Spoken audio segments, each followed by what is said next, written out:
Okay, let's talk about how to determine the type of hybridization present in an atom when you're looking at a molecule. Let's start relatively simple. Let's say we're looking at CH4, which fluid structure looks as follows, right? You have 4 CH bonds present in a tetrahedral structure. Now, the premise that we use for Bespoke structure kind of applies here as well. We want to determine how many directions arise from the central element. And in the case of CH4, there is 4 directions present. Therefore, you need 4 atomic orbitals to end up with those 4 directions. And every single one of them will count. You will always start with an S, so that counts as 1 orbital. But you need 4 orbitals to come up with the 4 directions. So you end up with an sp3 hybridization on the carbon. Similarly, if you look at water, including the lone pairs on oxygen, you have 4 directions around that oxygen, and because there's 4 directions, you need 4 orbitals. Therefore, the hybridization is sp3. The same can be said about hydrofluoric acid or hydrogen fluoride and ammonia. Around fluorine, we have 4 directions, counting all the lone pairs, and around nitrogen, we also have 4 directions, counting the 1 lone pair. So you need a hybridization of sp3 around fluorine and nitrogen to make those connections work out. Looking at more complicated molecules, you could look at your hydrogen atoms. Now, the hydrogen atoms don't have any lone pairs, and they're present technically only on the first energy level. So all you have is a 1s orbital. There's no hybridization going on there. So you'll just have s orbitals for the hydrogen atoms themselves. But any other atom below the first row will have some type of hybridization. In the case of chlorine and fluorine, you do have 3 lone pairs present to complete the octet since they're external atoms, so you actually have 4 directions on each, giving you an sp3 hybridization. In the case of oxygen here, you also have 2 lone pairs to complete the octet of oxygen, therefore yielding an sp3 hybridization. Tin has 4 directions as is, so that accounts for an sp3 hybridization on tin as well. The carbons on this doubly bonded portion of the molecule, they only have 3 directions arising from them. And notice that the double bond only counts as 1 direction, the same way that this triple bond will only count as 1 direction. So you have 3 directions on this carbon and 3 directions on that carbon. You only need 3 orbitals, therefore the hybridization of the carbons are sp2.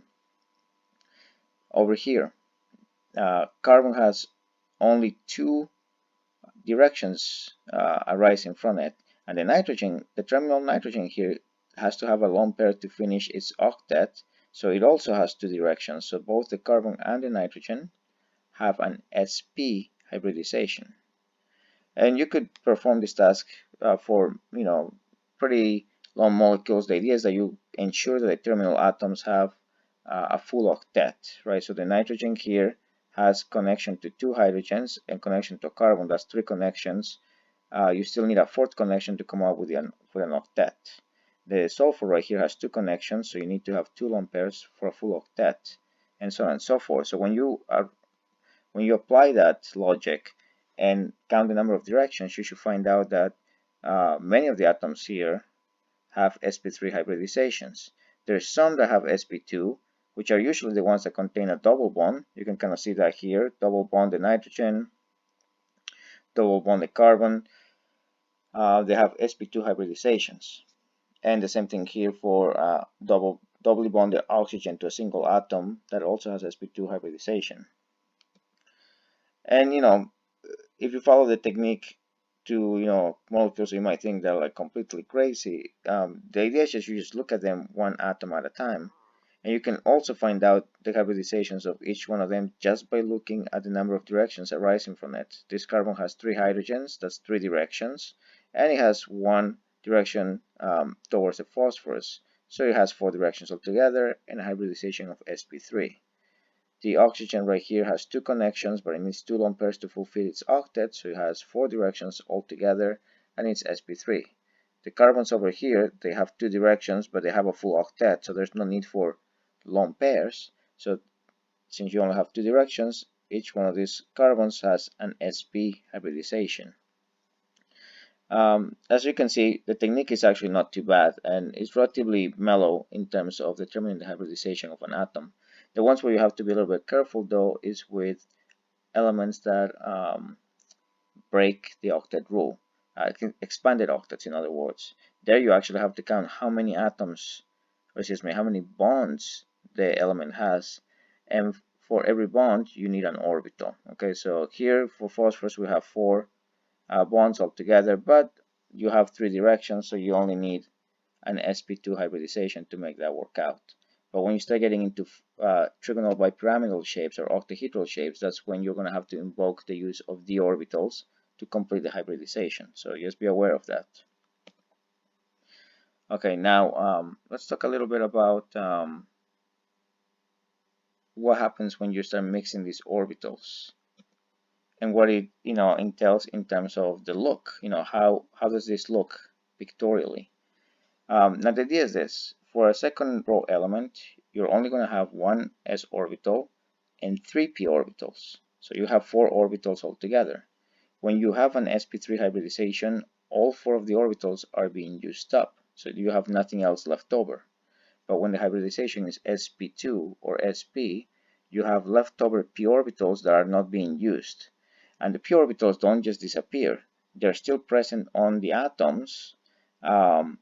So what that means is that they're going to get involved in the bonding sequence as well. Now what's important to point out is that regardless of whether this being an sp, sp2 or sp3 hybrid orbital, when you bring 2 atoms together to form a single bond, what you're basically doing is forming something we call a sigma bond, which is the overlap of these 2 hybrid orbitals together. And it has this symmetrically, cylindrically shaped type of look to it. Now, in the cases where you deal with sp2 or sp hybridization, as I was telling you, you will have leftover p orbitals. And these leftover p orbitals, when you form the sigma bond, are going to come in close together such that they touch each other's sides. And this type of bonding, this side-to-side bonding, is what we call a pi bond. And you can kind of see the connection. Sigma bond, which is basically using s orbitals, has the sigma symbol. A pi bond uses p orbitals, which has the pi symbol. All right, now each one of the connections here, and granted I'm not drawing the hydrogen 1s orbitals, but each one of the single bonds here counts as an sp3 hybrid orbital for CH4. And usually the picture kind of gets told just by the direction of the orbitals, the fact that they're sp3, and the fact that you have 4 of them to give you the overall shape. But when you start getting into these situations where you use sp2 or sp, as I was saying, you will have a leftover p orbital on the sp2 hybridized carbon, and since you have 2 of those which are sp2 hybridized in this molecule, you will also have 2 p orbitals that are going to be left over, and they are basically going to be facing each other this way. Now I'm exaggerating the picture so you can kind of see the sigma orbital, but what also happens is that this p orbital comes close enough together to give you the picture shown up here, except that we kind of exaggerated to allow you to see everything, and we end up drawing this as a big donut. But it's technically the overlap of these 2 p orbitals, as you can see over here. Now, there's a few things that need to be said in regards to this diagram. First of all, each one of the bonds or each one of the directions that you see counts as a sigma bond being present. So this CH bond is a sigma bond, that CH bond is a sigma bond, CH bond, sigma bond, CH bond, sigma bond. And one of the lines of the multiple bond is also a sigma bond. The remaining line in the multiple bond is what we call the pi bond. So notice here that we have sigma bond and pi bond that accounts for the double bond of C2H4. And when you look at something like acetylene, C2H2, you have a triple bond between the carbons. That means that you have a sigma bond for the CH bond, a sigma bond for the CH bond, and a sigma bond for one of the lines in the triple bond. That means that you have 2 extra lines which are basically going to be made up of p orbitals, or specifically pi bonds. And so in one instance you will have the red donut going up and down this way, And then you'll also have the in and out donut, in and out donut. Yeah. I should call it Krispy Kreme donut. But yeah, you're gonna have these two donuts present in there, which represent the pi bond, and each pi bond represents one of the lines of the multiple bond, with one of the lines, of course, always being a sigma bond. So when you look at diagrams like this, you have to say, okay, one bond, two bonds, three sigma bonds. One, two extra bonds in the multiple bond, two pi bonds. So in homework assignments, I'm going to ask you to count the number of sigma bonds and pi bonds. And it might not be out of the question for you guys to be asked to draw this type of diagrams in the future. All right.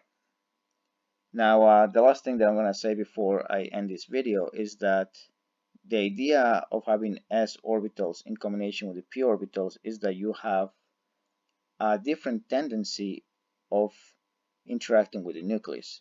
And this is basically the one thing that's later kind of fails to acknowledge with his assumption, because s orbitals and p orbitals are not of the same kind, and s orbitals get to actually, it's a little hard to see here, but they actually get to penetrate all the way into the nucleus. It's a very small probability, but there is a non-zero probability that s orbitals will make that happen.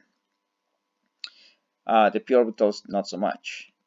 So pretty much what I'm getting at is that when you start mixing p orbitals with s orbitals, you will end up generating some amount of s content within the hybrid orbital. And notice that the sp hybrid orbitals, one out of those two orbitals is an s orbital. For an sp2, one out of the three is an s orbital, and for the sp3, one out of four is an s orbital. So there is 50%, 33%, and 25% s content in each one of those orbitals. And we're going to associate bond angles with them in a second, but because being able to see the nuclear charge or the full extent of the nuclear charge ultimately presents a Coulombic attraction, there's going to be some outcomes in regards to bond length, bond dissociation energy, and even the extent by which you can remove hydrogen ions from a molecule. So we're going to investigate all of this in the next video. So see you then.